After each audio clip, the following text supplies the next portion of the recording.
never feel happy.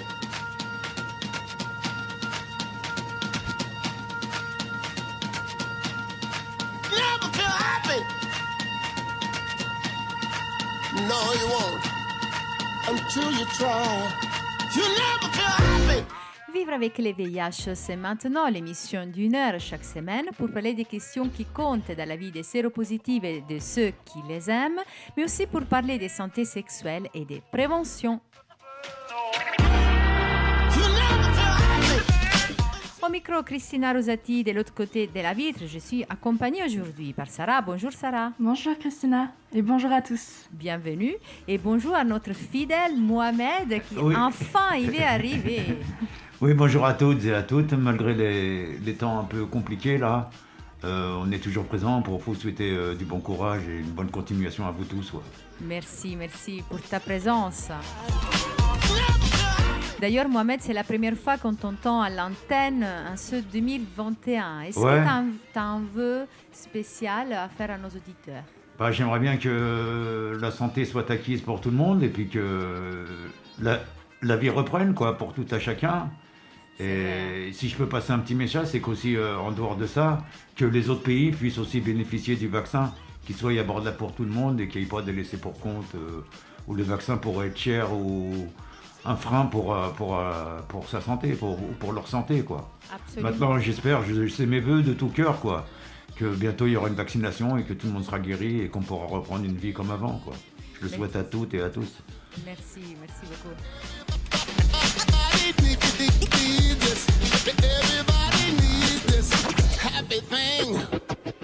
Et voilà, aujourd'hui, du coup, c'est la deuxième émission Vivre avec les VIH de cette année 2021. Au sommaire, cette semaine, nous vous présenterons le nouveau site des SIDA Info Service qui s'appelle Sexualité Info Santé, dédié à tous vos questionnements autour de la sexualité, d'une sexualité libérée aux échanges entre internautes jusqu'aux nombreux témoignages. Tout est fait dans le respect des diversités.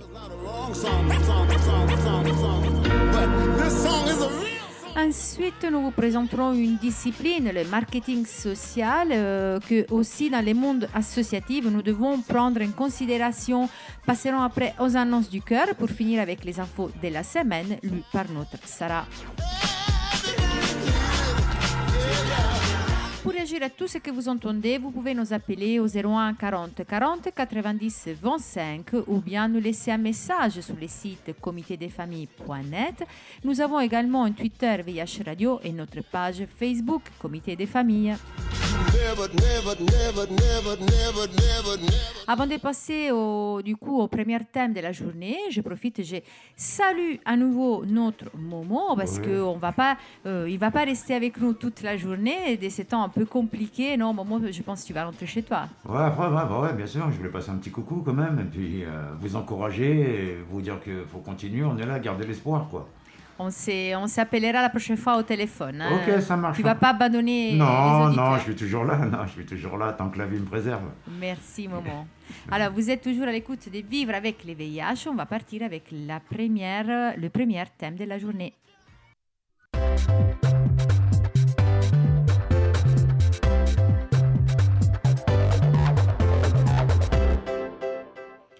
Il n'est pas toujours facile de parler de sa différence à ses proches, son entourage. Ce n'est pas une raison pour en parler à personne. Homo, gay, bi, trans, queer, cet espace est le vôtre. Voici l'une des phrases que vous trouverez sur le nouveau site lancé par SIDA Info Service, que vous connaissez bien à l'antenne. Je donne souvent les numéros pour SIDA Info Service et les sites pour répondre à tous vos questionnements sur les VIH et les IST. Et Sexualité Info Santé, un nouveau réseau riche de témoignages, d'informations dédié aux personnes qui sentent la nécessité d'échanger sur leur sexualité dans le respect des diversités. Pensez la sexualité quand on a un handicap physique, par exemple, ou aussi une sexualité réussite, ça veut dire quoi? Comment booster sa libido, mais encore tout savoir sur les protections menstruelles ou sur la capote. Alors, je vous laisse avec Élie Thérault, chargée des missions publiques LGBT+, santé sexuelle à SIDA Info Service. Elle nous décrit l'idée et la structure de ce nouveau outil. Alors, SIDA Info Service, c'est une asso qui a 30 ans depuis novembre. Hein. et au fil des années, ils se sont rendus compte dès le début que les gens, quand ils appelaient SIDA Info Service, ils appelaient pas uniquement pour parler de VIH, que ce soit les personnes séropositives ou les personnes qui s'interrogent sur les questions de risque, de prise de risque. Ils appelaient aussi pour les autres IST, mais qu'on abordait énormément d'autres choses, notamment la santé sexuelle de manière très globale. Alors à l'époque, on l'appelait pas encore santé sexuelle, c'est un terme qui est assez récent, mais on l'appelle. Enfin, les gens ils appelaient pour aborder leur questionnement autour de la rencontre, autour de comment avoir une sexualité épanouie. Il y a beaucoup de gens quand même assez angoissés qui nous appellent, de gens qui ont des troubles sexuels, qui soient corporels ou psychologiques. Et ça, c'est quelque chose que les écoutants de SIDA Info Service accueillent donc depuis 30 ans. Pourquoi un nouveau site ? Parce que c'est sur notre site SIDA Info Service, tout est axé très prévention des IST, prévention du VIH et les aspects médicaux, les aspects physiologiques. Il y a très très peu de place qui est laissée aux aspects psychologiques de la santé sexuelle. Et on avait envie de faire transparaître notre expérience et notre accueil de ce discours-là, de ces questionnements-là sur la santé sexuelle. Oui, en fait, il y a beaucoup de témoignages, j'ai vu sur ce site, d'expériences directes qui viennent du coup directement des écoutes de SIDA Info Service, c'est ça ? Des lignes d'écoute. Exactement. Alors les témoignages, ils ont été anonymisés, c'est inspiré de fiches d'appel, mais on peut pas bien sûr mettre des verbatims directs parce qu'on a une obligation de confidentialité qui est évidente. Donc tout ça a été un peu retravaillé pour que ce soit absolument pas reconnaissable. Mais tous les sujets qui sont abordés sur le site internet, c'est des sujets qui ont été abordés à un moment ou à un autre en appel par les écoutants de SIDA Info Service. Je vois qu'il y a quand même une partie d'information sur les VIH, SIDA, IST, sur les hépatites. En fait, ça renvoie directement à SIDA Info Service, je pense. Absolument, absolument. On a voulu quand même, ça reste notre cœur de métier, on a voulu quand même mettre ça en valeur, mais le mettre en valeur différemment. C'est-à-dire en faisant toujours des liens avec les autres choses qui se passent dans la sexualité, tout ce qui joue quand on a une personne qui a une vie sexuelle, c'est jamais uniquement le VIH, c'est pas un vase clos, c'est toujours lié à d'autres questionnements ce qui se passe pour les gens. Oui. Et vous pouvez un peu nous présenter comment il est organisé ce site, qu'est-ce qu'on trouve dedans, comment on peut naviguer, est-ce qu'il y a aussi une partie interactive, comment il est. Alors, ce site il est organisé en 3 grandes parties. La première partie, c'est sexualité, et cette partie, ça va aborder tous les aspects plus psychiques de la vie sexuelle. La deuxième partie, c'est société, dans laquelle on a énormément abordé des thématiques sociales, notamment les thématiques des discriminations dans la sexualité, du rapport à l'autre et de l'éducation.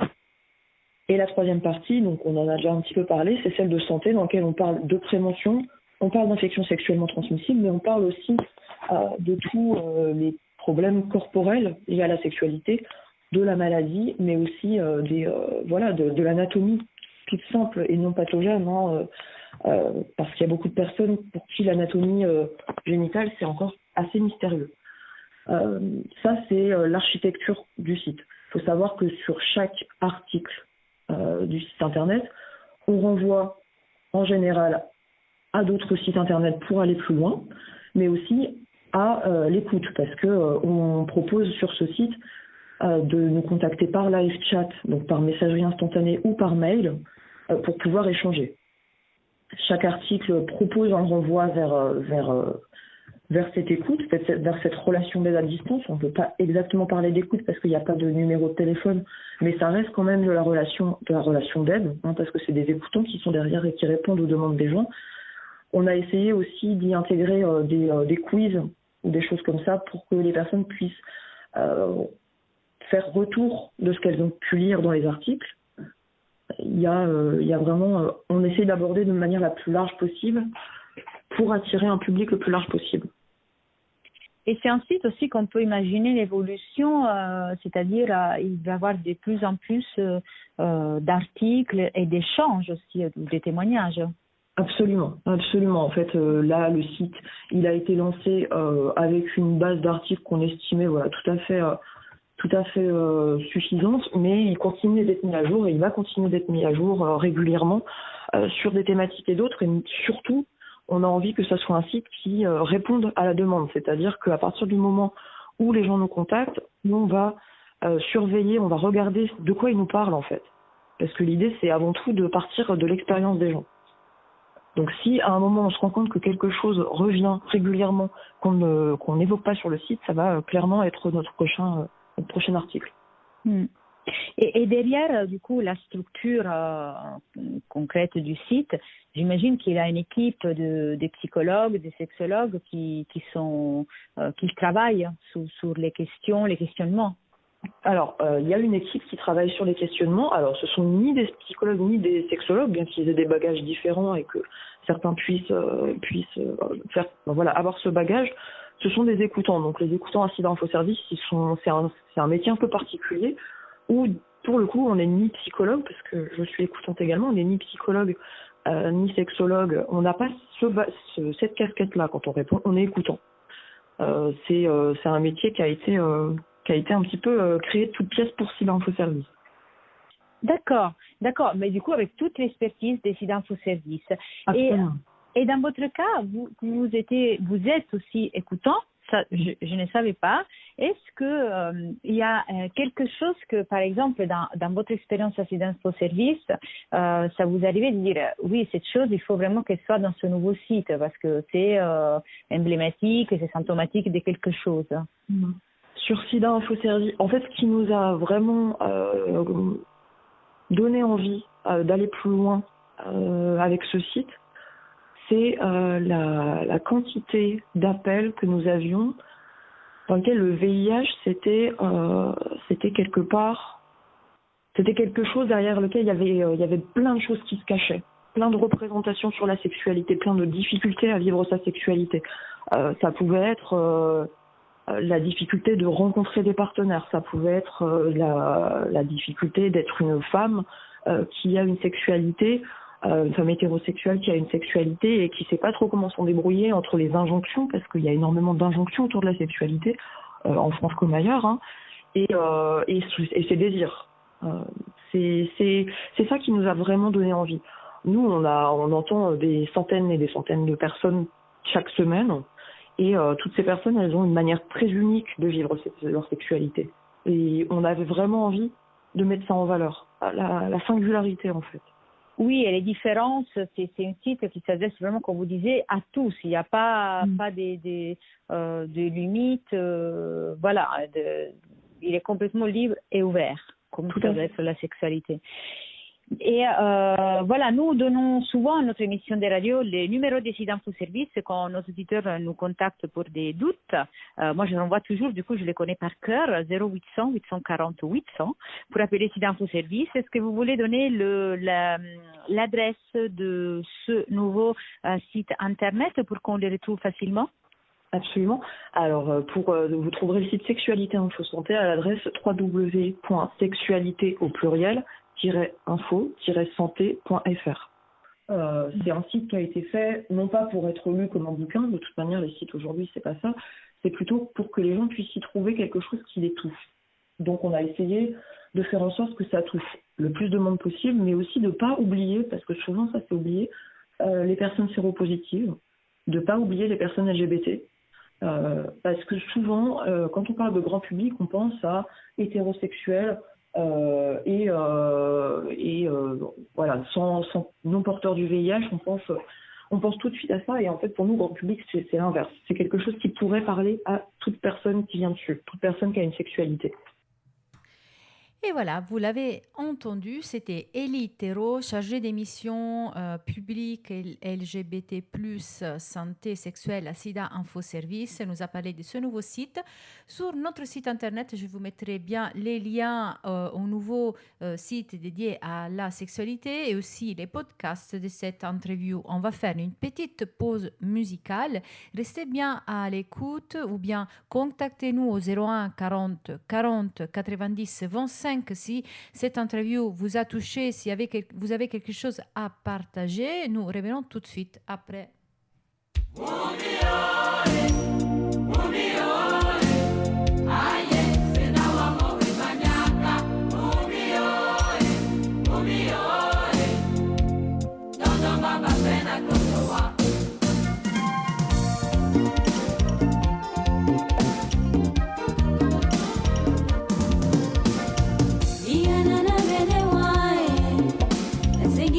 Bongo, bati bongo, buyante.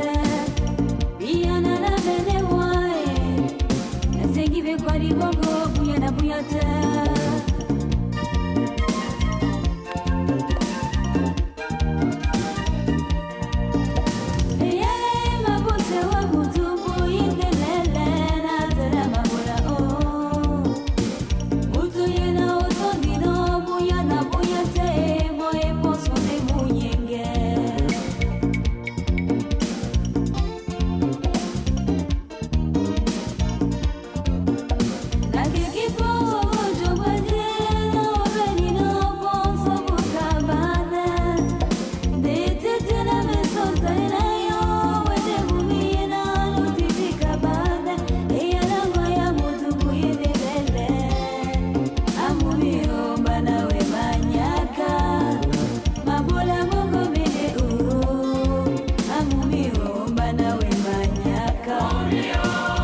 Vous êtes toujours à l'écoute de Vivre avec les VIH, la seule émission qui donne la parole aux séropositifs, à ceux qui les aiment. Et nous sommes revenus à l'antenne avec un deuxième thème pour cette semaine, le marketing social. Est-ce que vous le connaissez? C'est un mot qui fait presque peur, si on n'est pas habitué à ce genre de discours.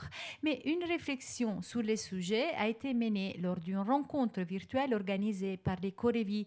Les Corevi, je le répète, je le dis souvent, ils sont des structures du territoire qui rassemblent les acteurs de la lutte contre les VIH-Sida. Ils en existent dans tous les territoires national. Corevi en Action, la structure qui a organisé la rencontre, propose des sujets différents tous les ans. Je vous laisse une brève introduction du docteur Éric Biot, président du Corevi Pays de la Loire, président honoraire de la Société française de lutte contre le sida. Il va introduire l'intervention de Karine Galopel-Morvan, maître des conférences en marketing social à l'école des hautes études en santé publique, professeur honoraire de l'université en Écosse. Elle est aussi co-auteure du livre Marketing social de la compréhension du public au changement des comportements. Elle va nous présenter rapidement les principes du marketing pour passer à sa déclinaison sociale avec des exemples sur comment l'appliquer et bien s'en servir. Pourquoi le marketing social dans le cadre de nos Corevi? Eh bien parce qu'en fait on fait de la promotion et de la prévention. Promotion de la santé, prévention dans nos structures. Et c'est important d'avoir tous les outils pour le faire dans de bonnes conditions, même si nos structures font aussi du parcours de soins et de l'amélioration du parcours de soins, qui est un autre domaine.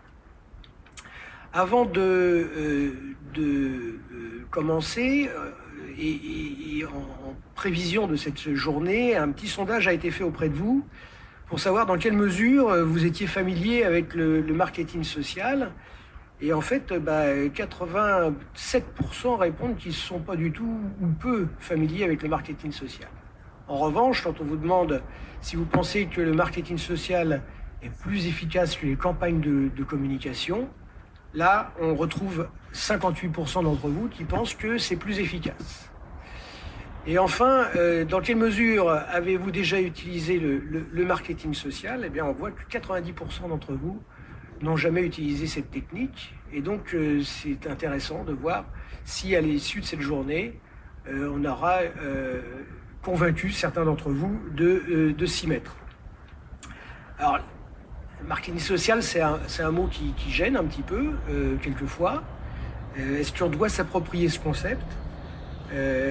Comment se forme-t-on au marketing social? Est-ce qu'il faut se former? Est-ce que, comme Monsieur Jourdain, on peut faire du marketing social sans le savoir?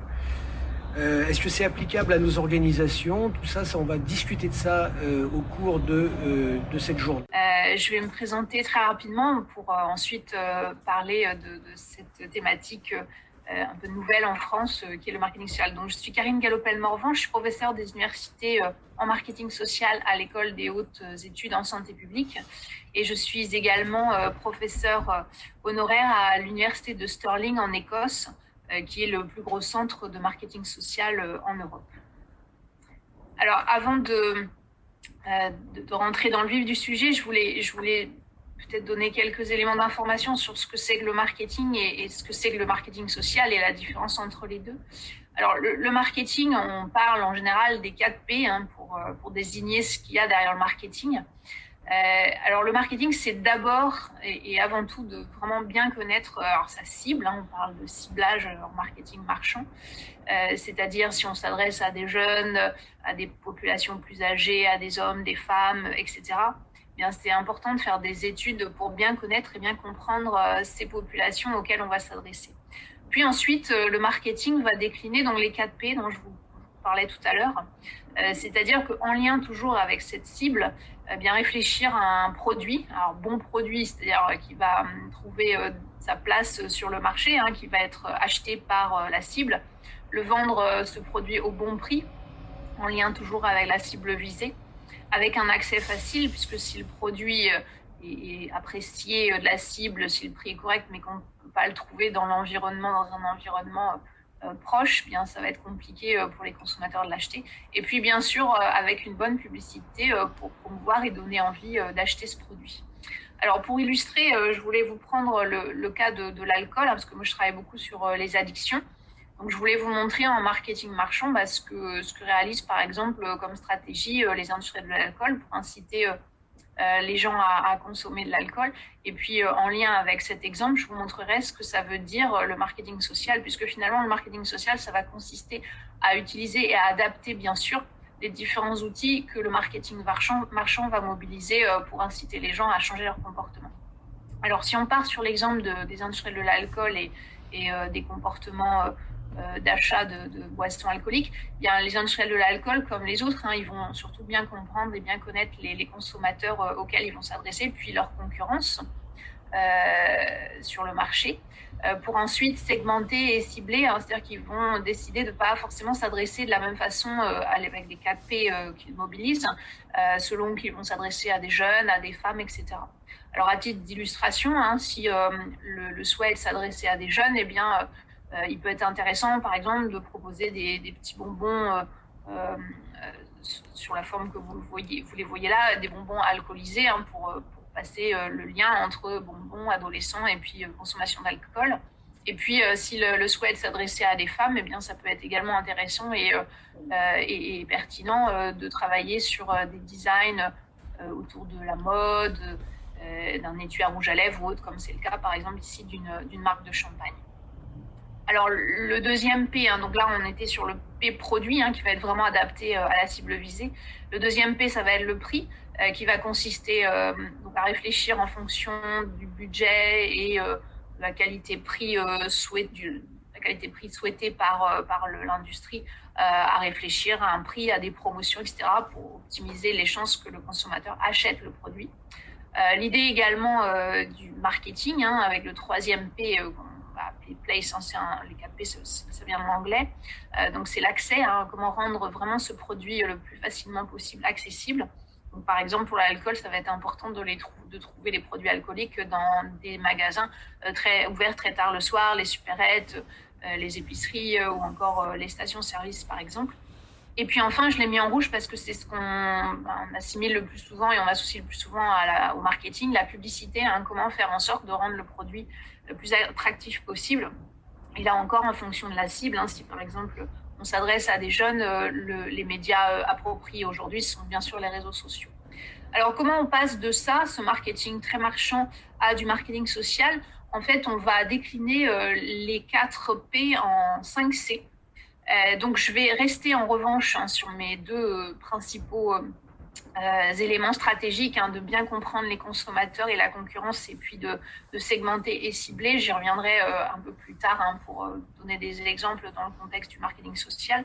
Mais donc les 4 P, je vais les transformer en 5 C. Le premier C étant non pas de vendre. Alors on peut avoir dans certains contextes des choses à vendre en marketing social, mais souvent ce que l'on propose, plutôt que ce que l'on vend, ce sont des comportements et également des aides qui vont être proposées aux individus pour les aider à adopter ce comportement. Donc ça va être le premier C. Ensuite, parce que les comportements qu'on propose, rouler moins vite, arrêter de consommer du tabac, boire moins d'alcool, porter un préservatif, etc., ça entraîne un certain nombre de coûts d'adoption de ce comportement pour les individus. Bien, on va réfléchir à ce deuxième C qui a pour objectif vraiment de se dire comment on peut faire pour réduire les coûts d'adoption de ce comportement. On était sur les prix en marketing marchand, ici on passe sur les coûts d'adoption. Donc ça peut être à la fois des freins psychologiques ou également des coûts financiers, par exemple le coût trop élevé du préservatif fait que certaines populations ne peuvent pas y avoir accès. Toujours sur le troisième C et le fait d'avoir accès à ce produit ou à ce comportement, donc pour le marketing social, eh bien l'idée, ça va être de réfléchir ici à quelle est la capacité d'accès à ce comportement pour les publics que je souhaite toucher. Donc ça, c'est extrêmement important d'avoir cet élément en tête, parce que si on diffuse un message à travers des campagnes de communication nationale sur le fait de se faire dépister, d'arrêter de fumer ou autre, et que dans le lieu de vie ou à proximité du lieu de vie des individus auxquels s'adresse cette publicité, eh bien, il n'y a pas de tabacologue ou pas de service pour faire des dépistages ou autre, eh bien, évidemment, ça va bloquer l'adoption du comportement. Et puis enfin, voilà ce qu'il y a de plus connu, encore une fois, même en marketing social, comment faire pour communiquer sur ce comportement, pour le faire connaître et donner dans l'idéal envie de l'adopter. Enfin, le 5e C, puisqu'en marketing social, une grande différence avec le marketing marchand, c'est qu'on a en général beaucoup moins de budget. Eh bien, l'idée, c'est de pouvoir travailler avec des collaborateurs pour diffuser et aider à diffuser ce programme de marketing social à proximité et vers les publics. Puisque diffuser des campagnes de communication à travers les médias, c'est quelque chose qui coûte très très cher. Donc l'idée du marketing social, ça va être de porter ce programme grâce à des collaborateurs qui vont aider à diffuser et à mettre à proximité des populations ciblées le programme en question. Voilà, donc pour les 5 C du marketing social. Alors, de manière un peu plus globale, voilà un schéma tiré de mon ouvrage que j'ai rédigé avec Santé publique France sur le plan global de marketing social. Donc, vous allez reconnaître un certain nombre de points qu'on a vus tout de suite. Alors, on va commencer par l'analyse de l'environnement et la concurrence pour ensuite continuer sur un diagnostic qu'on appelle SWOT en anglais, force, faiblesse, menaces et opportunités pour la terminologie française. Puis ensuite, on va réfléchir à qui s'adresse ce programme, segmentation, ciblage, sur quel objectif ce programme porte. Et puis, comment on va faire en sorte que ce programme soit adopté ou qu'en tout cas, il entraîne des changements de comportement grâce à la formulation de l'offre avec les 5 C que je viens de définir. On va ensuite mettre en œuvre les 5 C, puis évaluer le programme. Et en fait, tout le programme de marketing social et tout le plan de marketing social au niveau des 5 C, de l'étude des individus, etc., ça va vraiment se fonder sur les études qu'on va faire sur les publics, études de marché, sur les théories des changements de comportement. Il y en a énormément, on a travaillé là-dessus depuis les années 1950. Et puis, ça peut, dans un certain nombre de cas, être très pertinent d'associer l'ensemble de ce programme à une marque, puisque comme le marketing marchand, bien le marketing social peut aussi s'associer à une marque qui va durer dans le temps et que les individus vont reconnaître. Un exemple célèbre de marque en France, c'est Moi sans tabac. Aujourd'hui, on reconnaît très bien cette marque et les gens la connaissent.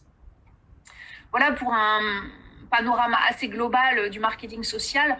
Je voulais vraiment revenir sur certains points clés et certains éléments vraiment essentiels du marketing social et ce qui fait aussi la différence avec la communication. Souvent, quand on parle auprès de gens en santé de marketing social, ils l'associent à la communication. En fait, c'est loin d'être uniquement cela. Alors déjà, c'est loin d'être uniquement cela parce que le marketing social, l'ADN ou le réflexe du marketeur social, c'est vraiment de connaître les individus auxquels il va s'adresser et de partir vraiment de cette population à travers la compréhension de leurs besoins, leurs espoirs, leurs rêves. En quelque sorte, il faut être un petit peu anthropologue quand on fait du marketing social. Donc, on va utiliser les techniques classiques des études de marché, de passer des questionnaires, des entretiens individuels, etc., pour bien comprendre et connaître leurs aspirations, leurs freins, leurs souhaits par rapport au comportement qu'on leur propose d'adopter. Donc, ce que je disais tout à l'heure, le marketing social ne doit absolument pas être confondu avec la communication, puisque si on s'en réfère aux 5 C, c'est absolument nécessaire d'avoir une réflexion et d'avoir des actions autour de l'accès, des coûts d'adoption, de la réduction des coûts d'adoption liés au comportement. Pourquoi pas d'avoir également une réflexion sur la création d'une marque. Alors, juste 2 exemples. On va parler de prévention du VIH/SIDA, bien sûr, sans proposer un accès facile et aisé aux préservatifs. Et puis, on ne peut pas dire aux gens triez vos déchets si dans leur environnement, il n'y a aucune poubelle qui leur permette facilement et à des distances très raisonnables de trier leurs déchets. Alors, le marketing social, une des spécificités également du marketing social, c'est de proposer des comportements alternatifs qui, dans la mesure du possible, qui vont plaire au public par rapport donc aux comportements, pour remplacer les comportements risqués pour la santé que vous leur demandez d'abandonner, par exemple. Alors, ça, c'est quelque chose d'assez intéressant, mais pas toujours très bien fait. Je pense que c'est vraiment la principale difficulté du marketing social que de trouver ces comportements alternatifs qui vont plaire au public et leur proposer une alternative finalement aux comportements risqués qu'ils adoptent. Il y a une campagne intéressante en ce sens qui s'appelle Hello Sunday Morning, qui est une campagne australienne qui cible donc, une population plutôt jeune par rapport à la consommation d'alcool. Et bon, je ne vais pas vous passer le spot en entier, qui est assez long, mais en résumé, c'est une vidéo qui se situe un dimanche matin et qui dit aux gens en substance, c'est plutôt que de boire beaucoup le samedi soir et du coup de ne pas pouvoir faire grand-chose toute la journée du dimanche qui est libre, eh bien nous on vous suggère d'éviter de boire autant le samedi et de ce fait vous allez le dimanche matin qui va s'ouvrir complètement à vous et vous pourrez aller voir le lever du soleil près de la mer en jouant de la musique ou alors aller nager ou alors faire de la randonnée ou alors jouer avec votre chien ou alors faire du kayak, etc. Donc voilà, l'idée des comportements alternatifs si on ne boit pas plus que de raison le samedi soir. Alors le marketing social en lien avec ce que je vous disais tout à l'heure, il n'est pas seulement, on ne peut pas seulement dire aux gens changez vos comportements, il faut vraiment aussi leur proposer pour aider à adopter ce nouveau comportement, proposer des services, des aides, des environnements favorables pour aider à changer les comportements. Donc au niveau de l'environnement favorable, on peut du coup mobiliser un certain nombre de nudges dont on entend de plus en plus parler pour faciliter l'adoption de ces comportements. Alors ça veut dire quand vous dites aux gens faites plus de vélo, il faut avoir des pistes cyclables. Quand vous dites aux gens protégez-vous contre le paludisme, il faut leur proposer et leur fournir des moustiquaires. Quand vous dites aux gens faites plus d'activité physique ou essayez de mieux vous nourrir, c'est intéressant d'avoir des petites applications simples sur lesquelles les individus pourront s'appuyer pour les aider à mettre en place le comportement.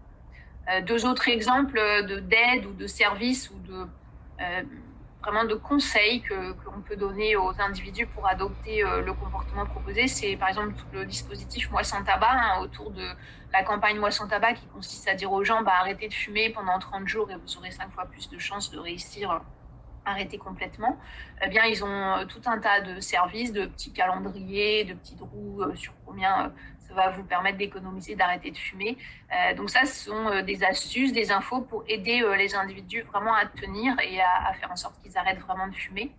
Et puis un autre exemple d'une campagne de marketing social, donc Moi sans tabac, c'est Santé publique France, et donc une autre campagne de marketing social intéressante, cette fois-ci réalisée par Public Health England, c'est Change for Life, qui est une campagne britannique dont l'objectif est d'inciter les gens à faire plus d'activité physique et à mieux se nourrir. Donc de la même façon que Moi sans tabac, sur leur site, il y a énormément de conseils, d'exemples pour essayer, pour inciter et donner des idées aux parents que les jeunes, par exemple les enfants, fassent 10 minutes d'activité physique chez soi de manière simple. Et puis également pour le lunchbox du midi, quelques idées pour que ce repas du midi soit le plus intéressant possible sur le plan nutritionnel.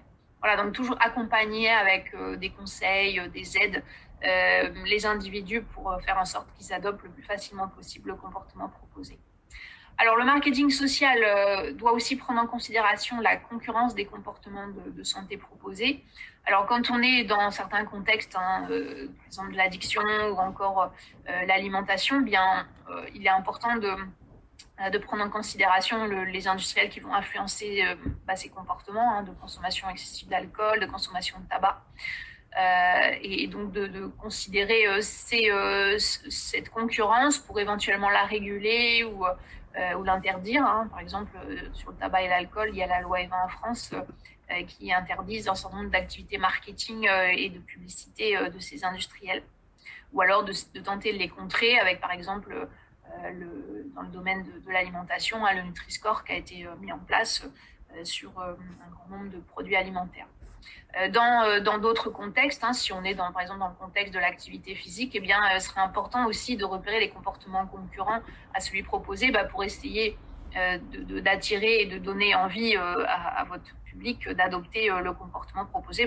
Dans la nutrition, dans le contexte de l'activité physique, clairement, les comportements concurrents, ça va être la trop grande consommation d'écran qui augmente la sédentarité.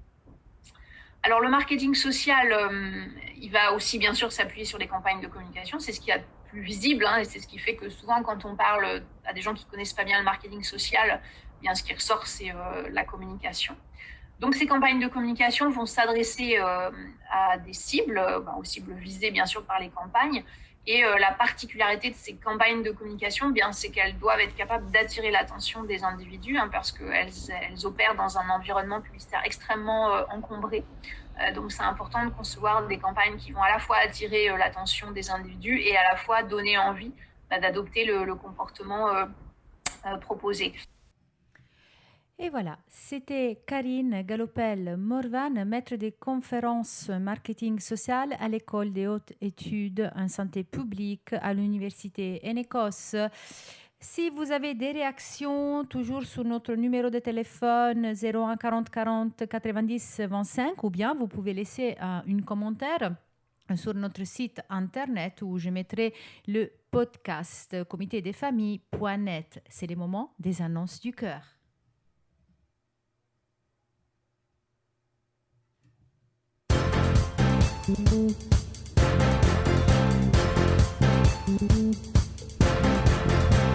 Je sais qu'il y a parmi vous qui attend ce moment, la lecture des annonces du cœur, mais je vous renvoie toujours à notre site internet où vous pourrez trouver l'intégralité parce que moi je ne peux pas vous lire tous les messages, surtout pas les dernières. Du coup, j'ai une certaine liste d'attente. Je vous lis les messages que je récupère au fur et à mesure. Mais sur notre site internet, avec une adresse mail, vous pouvez vous enregistrer. Vous pourrez lire vous-même les messages, échanger, partager. Si vous êtes plus discret, pas besoin de mettre vos contacts directement. Moi, de toute façon, j'aurai accès et s'il faut, je vous mettrai en contact avec la personne que vous souhaitez rencontrer, échanger, connaître pour lien d'amitié ou plus. Je commence à lire quelques annonces. Bonjour, j'ai 60 ans, je recherche un compagnon pour qu'on puisse vivre ensemble et avancer ensemble. Je vis à Doula et je suis séropositive depuis des années. Je suis sociable et attachante. Je veux construire une relation basée sur la simplicité et la sincérité. Je souhaite avoir un feeling avec un homme de préférence d'Afrique de l'Ouest, histoire de proximité. Je suis une femme gay avec sans prise de tête, spontanée et sociable. Tu es également propre, minimum 1m70, un homme confiant et sans complexe avec qui je peux parler et rire de tout.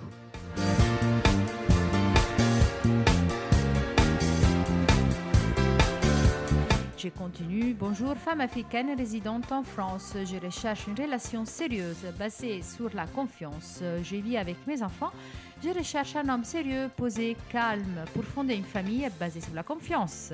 Pas sérieux, s'abstenir. On a compris que la confiance, c'est très important.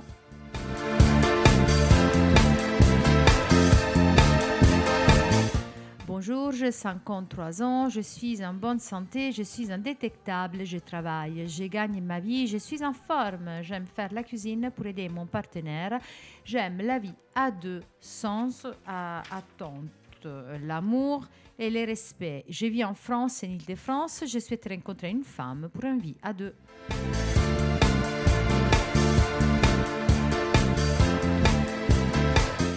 Le dernier message d'aujourd'hui. Bonjour, je suis un homme de 28 ans d'origine africaine et vivant à Lyon, cherchant une femme sérieuse pour une relation très sérieuse. Pourquoi pas mariage et enfant.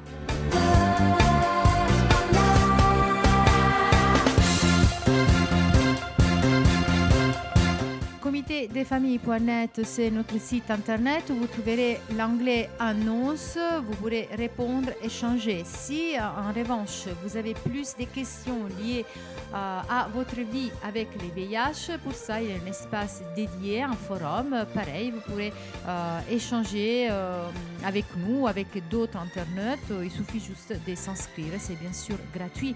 On va faire une petite pause musicale et après on revient avec les infos de la semaine.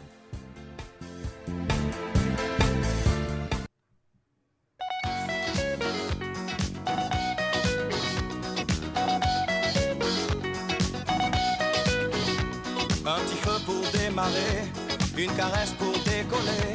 Si tu veux te réchauffer, faut savoir bien biguiner. C'est bon pour le moral, c'est bon pour le moral, c'est bon pour le moral, c'est bon pour le moral.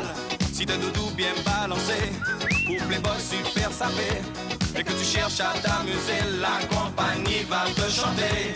C'est bon pour le moral, c'est bon pour le moral, c'est bon pour le moral, c'est bon pour le moral, c'est bon bon, c'est bon bon, c'est bon bon, c'est bon bon.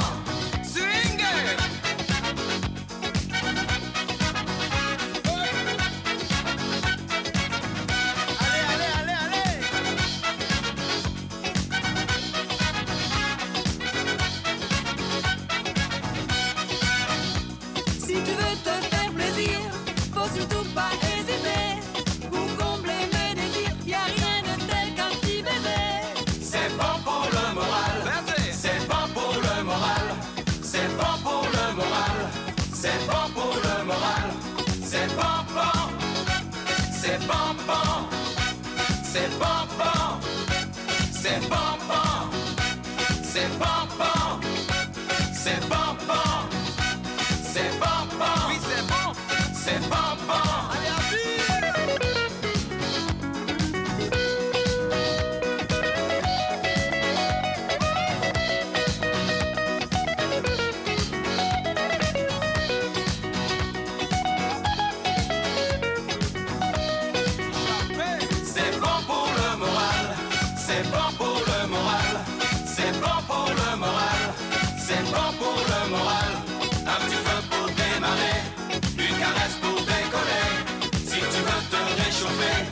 Savoir bien piner, c'est bon pour le moral, c'est bon pour le moral, c'est bon pour le moral, c'est bon pour le moral, c'est bon bon, c'est bon bon, c'est bon bon, c'est bon bon. Roulez, roulez, dansez, dansez, roulez, roulez, dansez, dansez.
L'engagement de Lady Di contre le VIH serait à présent entre les mains du prince Harry.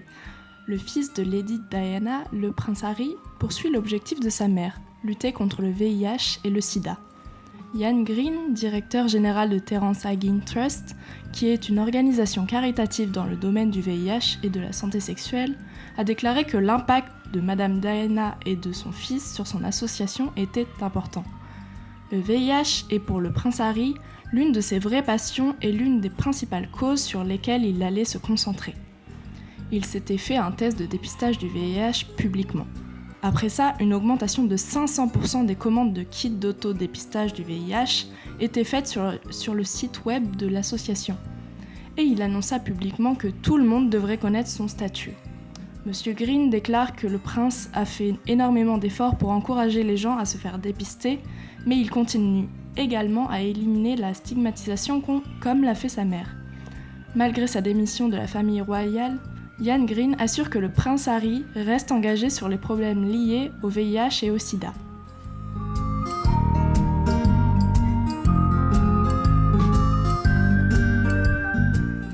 Qu'en est-il de la situation des Haïtiens vivant avec le VIH durant la pandémie de Covid-19 ?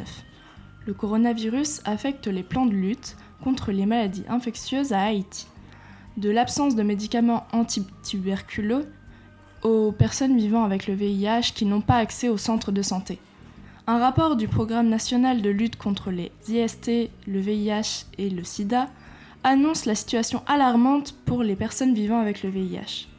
L'objectif du pays pour arriver à contrôler cette maladie était qu'à l'horizon 2020, 90% des personnes vivant avec le VIH connaissent leur statut sérologique, que 90% de toutes les personnes infectées par le VIH dépisté reçoivent un traitement antirétroviral durable et que 90% des personnes recevant un traitement antirétroviral ont une charge virale durablement supprimée. L'objectif n'est pas atteint, mais ça n'empêche pas la situation de s'améliorer. Le rapport annoncerait au 30 septembre 2020, 79% des personnes vivant avec le VIH connaissent leur statut, 95% connaissant leur statut reçoivent un traitement antirétroviral et que 85% sont sous traitement ont une charge virale durablement supprimée. En 2020, sur les 160 000 personnes séropositives, le nombre de décès est estimé à 2700. Environ 8200 enfants de moins de 15 ans vivent avec le VIH. La couverture ARV de ces enfants est estimée à 45%.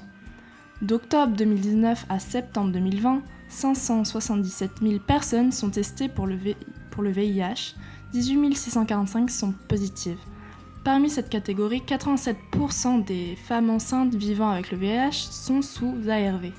L'autre aspect important, c'est la difficulté du pays à améliorer le pourcentage de rétention des patients sous traitement antirétroviral. Bon, des difficultés en 2020, mais les services ne diminuent pas pour autant, selon le PNLS. Il annonce qu'il existe sur le territoire national 179 centres de dépistage du VIH, 143 centres de prévention de la transmission de la mère à l'enfant et 165 centres de prise en charge aux ARV.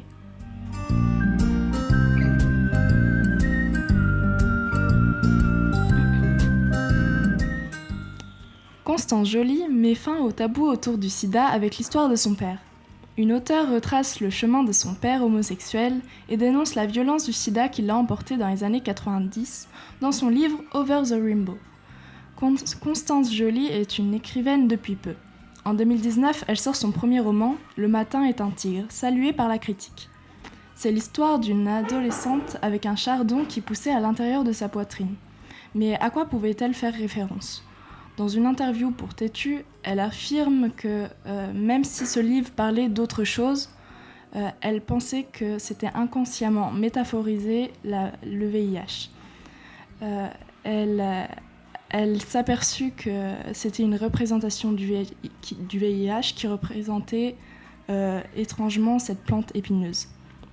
Plus tard, elle ose enfin écrire un livre nommé Over the Rainbow, qui ne passe pas par 4 chemins. Elle évoquera la relation forte et discrète qui unissait son père à un professeur d'italien. Elle racontera alors les péripéties endurées par son père jusqu'à son destin tragique.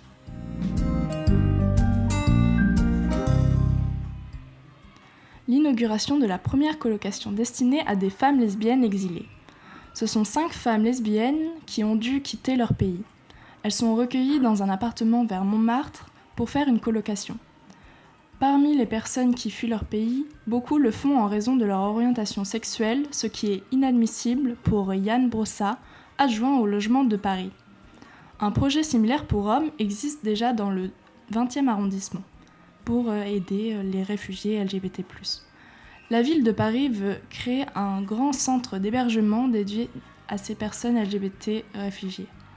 Mais maintenant, ces 5 femmes bénéficient, en plus d'un logement, d'un soutien social, médical et psychologique grâce à l'association Basiliade.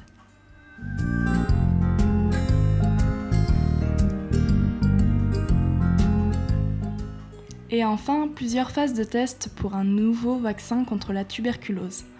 La tuberculose est encore trop présente. On estime que plus de 10 millions de personnes contractent la maladie chaque année.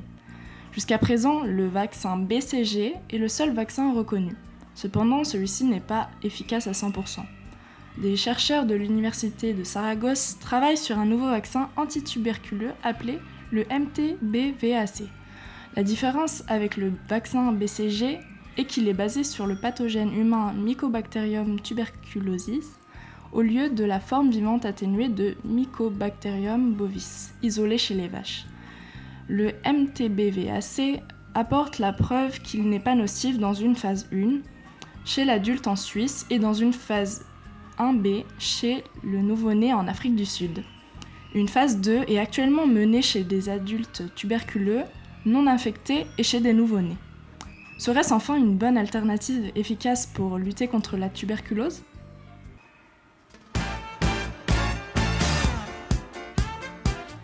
Et merci à Sarah, comme ça nous sommes arrivés à la fin de l'émission Vivre avec les VIH d'aujourd'hui.